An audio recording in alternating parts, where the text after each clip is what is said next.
lawlessness. No Kenyan should lose their lives or property at an account that is violating Article 37. Madam Speaker, when you look under Article 56, it talks about minorities and marginalized groups. Therefore, I agree with Senator Ogola, what she has said about we must look at those marginalized. We must ensure the minorities have a say. I'm happy. Madam Speaker, the other day, President pushed for identification cards to be given to minorities and marginalized in this country, especially northern part, and I was shocked that some leaders were uncomfortable, Madam Speaker. We are aware the Makonde tribe in Coast, which they didn't have identity. This is part of the affirmative action into what we call social protection, Madam Speaker.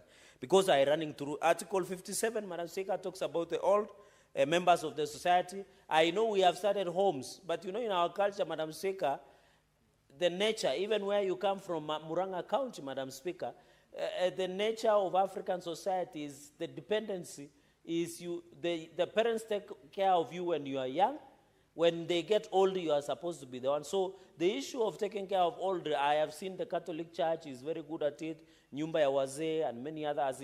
I remember, Senate, before, during the Constitution, it was referred to Nyumba ya Wazee, but fortunately, majority of us are young people in the Senate. So, Madam Speaker, even this issue of care, home care, in as much as in our culture we don't advocate that we take our older parents to home care homes or caregiving, Madam Speaker, we must be alive to the fact that there are some old parents without children or without dependents, and therefore the Constitution under Article 57 has provided it. Number two, Madam Speaker, because I need to rush through it so that we can go to adjournment motion, Madam Speaker, I'm happy that these long-term limitations, aging, illness, injury, and disability, these are caregiving. We know people who suffer from terminal illnesses. We must look at it. The issue of cash transfer, Madam Speaker, we must look at it again. And of course, the older members of our society, Madam Speaker. And I'm happy, Madam Speaker, under Inua Jamii program, where President has moved. In 2024, we had 1.7 million dependents on 2024 Inua Jamii program, Madam Speaker, which are paid through e-citizen. And I want to thank the government for this initiative. And they are paid 2,000 shillings per month through e-citizen program and M-Pesa, Madam Speaker. And therefore, Safaricom and other agencies have done very well. And I hope I saw Safaricom, Madam Speaker, denying their role in providing for locations to some of the suspects when the police are looking for them. I want to believe and I believe and call upon Safaricom and other telcos in the country not to reveal any personal details because that is infringing on right to privacy.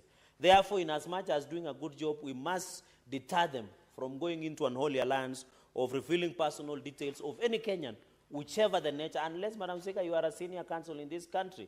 Such right to privacy must be provided under court order, Madam Speaker. Madam Speaker, on the Inua Jamii program, I'm aware under social protection, 1.5 million in 2023 were under government social support.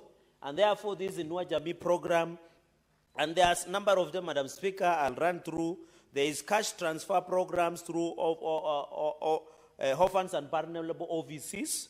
There is also older persons cash transfer where they are being to 2,000 shillings, Madam Speaker. And then persons with disability transfer program.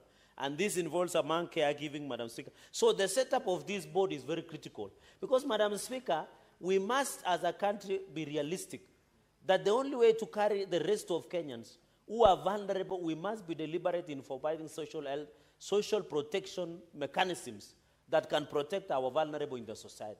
The true test, Madam Speaker, of a nation is not the wealth, is not the military hardware, is not how good we are in democracy, in English or Kiswahili.